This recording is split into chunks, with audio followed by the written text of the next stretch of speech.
Connaissez-vous Thomas Edison, grand inventeur et homme d'affaires de génie? Un homme dont on nous chante les louanges en cours de sciences car il a révolutionné la face du monde. Ce qui est un fait vu qu'il a permis l'élaboration et la production de masse d'objets dont on se sert toujours aujourd'hui sous des formes améliorées. Eh bien ce n'est pas sur lui qu'on va s'arrêter aujourd'hui. Connaissez-vous Nikola Tesla? Bon, si vous êtes sur cette chaîne, c'est probablement parce que vous suivez l'actualité de Doctor Who et que donc vous avez vu l'épisode Nikola Tesla's Night of Terror, et donc vous savez que c'est un inventeur de génie qui, plutôt que de vendre des ampoules, avait décidé en réalité de changer la face du monde à sa façon. Mais qui est plus précisément Nikola Tesla?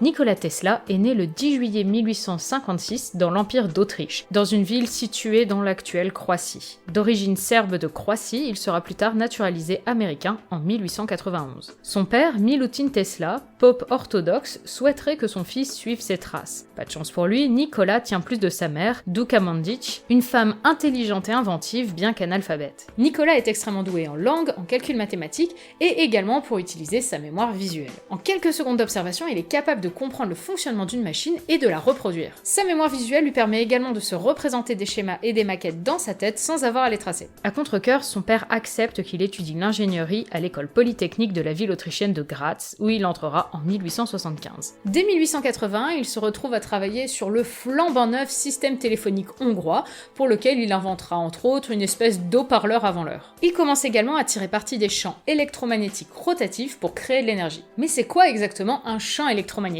rotatif? Quand vous avez deux aimants, selon le sens dans lequel vous les placez, ils s'attirent l'un l'autre ou bien se repoussent. Ça, c'est parce qu'un aimant possède un champ magnétique qui influe sur son environnement et qui réagit donc quand il est mis en contact avec d'autres champs magnétiques. Maintenant, imaginez plusieurs aimants en cercle. Vous venez mettre un aimant au milieu du cercle. Cet aimant va être simultanément attiré par plusieurs champs magnétiques sans réussir à être attiré par un seul et va donc se mettre à tourner sur lui-même. Tesla va utiliser ces champs magnétiques pour créer son premier moteur à induction, une invention qui est toujours utilisée de nos jours. Par exemple, dans certaines machines à laver, vous allez trouver ce système de moteur à induction plutôt qu'un système de courroie parce que c'est plus solide et puis en plus ça fait moins de bruit. C'est en 1882 à Paris que Nikola Tesla va être recruté par la Continental Edison Company, la société de Thomas Edison qui vient s'installer en France pour vendre des dynamos et des lampes à incandescence. Bref, des ampoules quoi. Tesla est un bourreau de travail, se faisant des journées à faire rougir d'envie n'importe quel entrepreneur sur LinkedIn, trimant parfois sur de nouvelles inventions et des améliorations d'environ 10h du matin à 5h du matin le lendemain, l'ingénieur de rêve pour la firme Edison.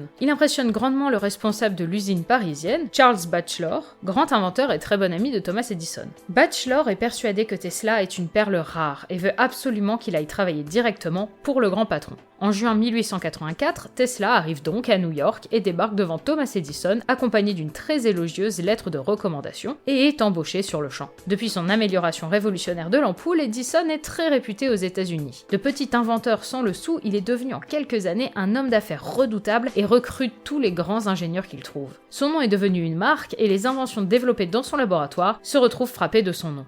Anyone can have ideas. I make them happen. All those men, all those inventions. I turn them from a sketch into real things people can buy. That's how you change the world. Tesla a une mission, améliorer la qualité du réseau électrique de la ville de New York. Celui-ci fonctionne avec du courant continu. Edison a amélioré et commercialisé des machines créant ce courant continu, mais il y a des problèmes. Son réseau est peu fiable, il y a beaucoup de pannes, parfois il y a même des incendies, c'est très cher, et puis en plus c'est pas très efficace. Et pour expliquer les raisons de ces problèmes, je vous propose de retourner au champ magnétique. Dans un courant électrique continu, les électrons circulent toujours dans le même sens, du pôle négatif au pôle positif. C'est le fonctionnement d'une pile ou d'une batterie. Sauf qu'au bout d'un moment, on perd en tension et avec le courant continu, du coup, on ne peut pas couvrir des grandes distances. Du coup, on a des pertes d'énergie considérables, ce qui fait qu'on doit construire des centrales tous les 2 à 3 km, et en plus, du coup, ça fait plein de câbles qui vont dans tous les sens. De plus, on ne peut pas moduler la tension électrique d'un courant continu, mais un éclairage de salon ne peut pas être aussi puissant qu'un éclairage de rue, et un téléphone ne nécessite pas la même puissance qu'un moteur de machine industrielle. Ce qui signifie qu'on doit avoir des circuits de distribution différents pour chaque usage. Autant vous dire qu'au milieu de tout ce fouillis de câbles dans les rues, eh bien on ne voyait plus tellement le ciel new-yorkais. Tesla lui suggère de remplacer cette technologie par une autre sur laquelle il travaille depuis des années, nommée courant alternatif. Ici, les électrons ne se déplacent pas eux-mêmes sur des grandes distances, mais font un mouvement de va-et-vient sur quelques millimètres grâce à la rotation d'un alternateur. Si on reprend notre petit aimant, ça revient à inverser constamment nos pôles magnétiques. On obtient un courant électrique beaucoup plus puissant, beaucoup plus constant et s'adaptant aux différentes utilisations qu'on en fait. On réduit les câbles, le nombre de centrales, les coûts, bref, c'est tout bénef. Sauf pour Thomas Edison. Parce que déjà, passer au courant alternatif, ça l'obligerait de faire une croix sur une bonne partie des revenus qu'il génère avec ses brevets du courant continu. Il faut aussi revoir tout le système et démonter une bonne partie de ce qui a été installé pour le courant continu, donc c'est très cher. Et en plus, ça veut dire faire entièrement confiance à Nikola Tesla pour mettre en place le réseau, parce que Thomas Edison n'a pas les connaissances suffisantes en mathématiques et en physique pour le faire lui-même. Mais donc Edison est peut-être moins doué en physique que Tesla, mais il est suffisamment malin pour savoir que s'il fait ça, ça lui fait un concurrent potentiel si jamais Tesla décide de se lancer de son côté. Il lui lance donc plutôt le pari d'améliorer ses dynamos et lui promet 50 000 $ s'il produit un système infaillible. Pari que réussit Tesla après quelques mois, à la fin de l'année 1884. Pour le féliciter, Edison lui propose plutôt une augmentation de 10 $ par semaine, clamant que Tesla n'avait pas bien saisi que les 50 000 $ n'étaient qu'un trait d'humour. Est-ce une bonne idée de se moquer d'un potentiel concurrent dangereux ? En tout cas, c'est ce qu'a cru Thomas Edison pendant quelques années. Tesla s'en va et monte sa propre boîte, la Tesla Electric Light and Manufacturing Company. Très rapidement, il se fait manger par des investisseurs peu scrupuleux qui lui chippent ses brevets et qui le laissent complètement sur la paille. Tesla quitte sa propre boîte, il n'a plus d'argent, ses brevets ne lui appartiennent plus, il finit par être juste terrassier à New York, parce qu'il ne sait plus vraiment quoi faire. Et l'histoire aurait pu s'arrêter là sans le rachat des brevets de Tesla par l'entrepreneur George Westinghouse en 1888. Westinghouse veut se lancer dans la production électrique face à Edison et est persuadé que le courant alternatif représente l'avenir. Il embauche Tesla pour retravailler sur ses anciennes inventions et les voilà lancés contre Edison dans ce qu'on nommera la guerre des courants. Une course folle s'enclenche, de plus en plus de villes américaines veulent avoir accès à l'électricité et il s'agit de savoir mieux vendre son courant que le concurrent. Rapidement, le courant alternatif fait ses preuves. Il est moins cher, moins souvent en panne, bref, plus efficace pour alimenter des villes entières. Thomas Edison commence à être distancé par Westinghouse et Tesla, il va falloir réagir et vite. Puisque son courant est de fait moins performant, il n'a pas d'autre choix que d'essayer de discréditer le courant de ses concurrents. Et pour ce faire, il ne va pas y aller de main morte. Il commence à raconter partout que le courant alternatif est dangereux, qu'il provoque des accidents mortels. Sauf que quand on n'a pas d'exemple d'accident concret, qu'est-ce qu'on fait ? On en provoque. Ces techniciens vont donc, sous ses ordres, superviser pendant une dizaine d'années des électrocutions d'animaux par courant alternatif. Des chiens, des chats, et puis du bétail, des chevaux. Son obsession pour démontrer le danger de ce courant était telle qu'en 1902, des années après que le courant continu ait été prouvé complètement obsolète dans cette course à l'électricité, il organisa l'électrocution par courant alternatif à haute tension de l'éléphant Topsy. Enfin, l'électrocution. Edison préfère le terme Westinghouse pour vraiment montrer que c'est le courant alternatif qui est responsable de ça, sauf que le terme n'est pas du tout resté à la postérité. Je pense que vous avez jamais entendu dire « Oh machin, il a mis ses doigts dans sa prise, il s'est fait Westinghousiser ». Mais il ne s'arrêta pas là. Retour en 1890, quand la guerre des courants faisait encore rage. Edison avait toujours été clair sur le sujet de la peine capitale. Jamais ses inventions ne serviraient à tuer des êtres humains. C'est un homme de principe. En apparence. Car l'inventeur Harold P. Brown fut ravi d'obtenir discrètement de l'argent et des conseils d'Edison pour mettre au point sa chaise électrique, fonctionnant au courant alternatif bien sûr, histoire de bien prouver que ça pouvait tuer des humains. Surtout que suite à des erreurs de calcul, ils ont dû s'y reprendre à 2 fois pour réussir à achever le pauvre homme, qui du coup avait souffert beaucoup plus que lors d'une exécution normale, alors qu'ils essayaient de prouver l'inverse. Belle réussite. Tesla ne se laisse pas faire. Il continue d'innover et crée un transformateur de courant alternatif à haute fréquence, la bobine Tesla. Un système qu'on utilise encore de nos jours sous une forme modernisée dans certains appareils électriques. C'est d'ailleurs avec cette invention qu'il lui sembla recevoir des messages de Mars ou de Vénus en 1899. Mais il s'agissait au final simplement de perturbations liées à des radiations terrestres. Ou alors ça, c'est juste qu'on essaie de nous faire croire. Mais un événement majeur va être déterminant dans cette guerre des courants. En 1890 est constituée la Commission internationale du Niagara. Le but de cette commission est de sélectionner un projet capable d'utiliser les chutes du Niagara pour produire de l'électricité, afin d'alimenter la ville de Buffalo et toutes ses industries. 19 concurrents s'affrontent et bien entendu, ceux qui sont en tête, c'est Tesla et Edison. Et c'est Westinghouse, donc l'employeur de Tesla, qui remporte le contrat. Après cela, le courant alternatif va s'imposer aux États-Unis et Tesla remporte la guerre contre Edison. Mais alors, pourquoi connaît-on plus Edison que Tesla ? Bon, on l'a déjà vu, Edison est un redoutable communicant, son nom est écrit partout, et de très nombreuses inventions sortiront encore de son usine, à commencer par pas mal de choses qui mèneront à l'avènement du cinéma. Mais on l'a vu aussi, Tesla est un piètre homme d'affaires. En 1896, il met au point son système hydroélectrique capable d'utiliser l'énergie des chutes du Niagara, une vraie réussite. Mais la compagnie Westinghouse est en faillite, équiper des villes en électricité, ça coûte très cher et c'est pas rentable immédiatement, et avec tous leurs brevets, eh bien, ils continuent de dépenser, et l'argent ne rentre pas assez vite. À force d'utiliser les brevets de l'inventeur, George Westinghouse devrait normalement à Nikola Tesla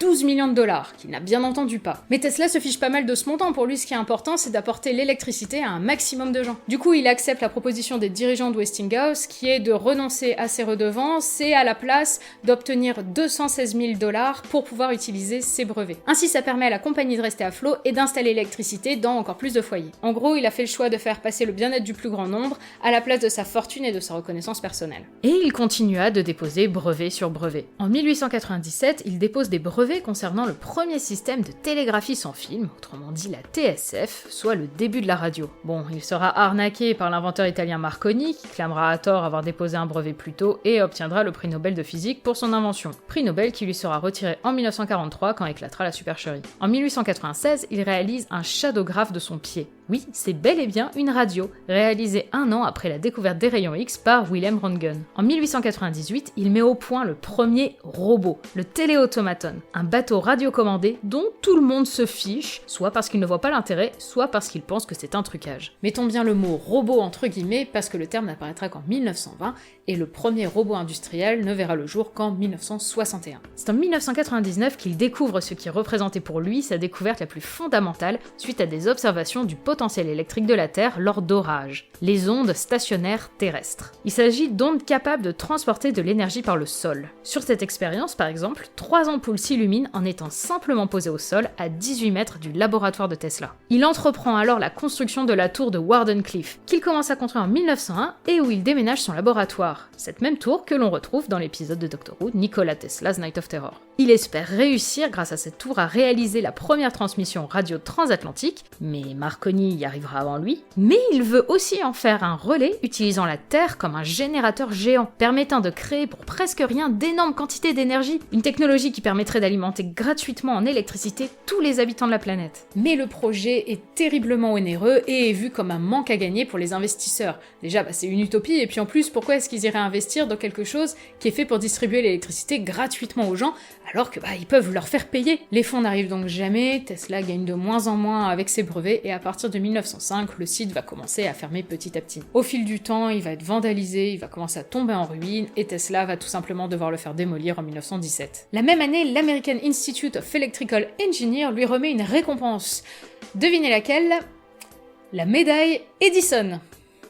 Pendant ce temps, il va continuer à déposer des brevets. En 1917, il présente les bases du radar. En 1921, il invente un appareil volant à décollage vertical qui donnera par la suite nos hélicoptères et nos drones. Mais peu à peu, il ne devient plus que l'ombre de lui-même, il habite dans une petite chambre dans un hôtel à New York et il vit uniquement avec un salaire versé par la compagnie Westinghouse de 125 $ par mois. Il dépose son dernier brevet en 1928 et continue de sombrer dans l'oubli. Le 7 janvier 1943, Nikola Tesla décède dans sa chambre new-yorkaise. La plupart de ses inventions vont rester à la postérité sous les noms d'autres inventeurs, tout particulièrement de Thomas Edison. Mais petit à petit, la mémoire de Nikola Tesla refait surface. En 1956, son nom est donné à l'unité qui permet de mesurer un champ magnétique et qui s'appelle donc le Tesla. Plus récemment, c'est le nom Tesla qu'a choisi Elon Musk pour sa firme de voitures électriques. Et de manière plus générale, le grand public commence de plus en plus à entendre parler de lui. Les références à son sujet sont de plus en plus récurrentes dans les œuvres de pop culture, de nombreux vulgarisateurs sur internet essayent de faire connaître ses découvertes, etc.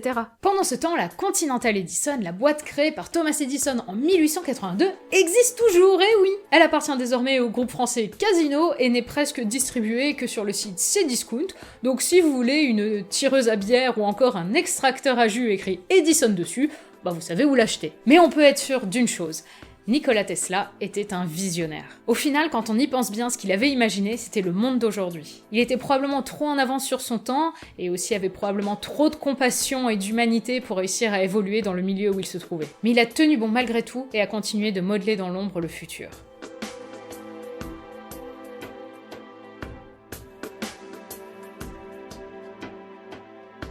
Merci d'avoir suivi cette vidéo, j'espère vous avoir appris plein de choses sur Nikola Tesla, Thomas Edison et la guerre des courants. N'hésitez surtout pas à partager un maximum cette vidéo autour de vous pour faire découvrir au plus de personnes possible cet inventeur incroyable. Quant à moi, je vous dis à très bientôt pour parler peut-être d'une autre figure historique abordée dans Doctor Who. Salut!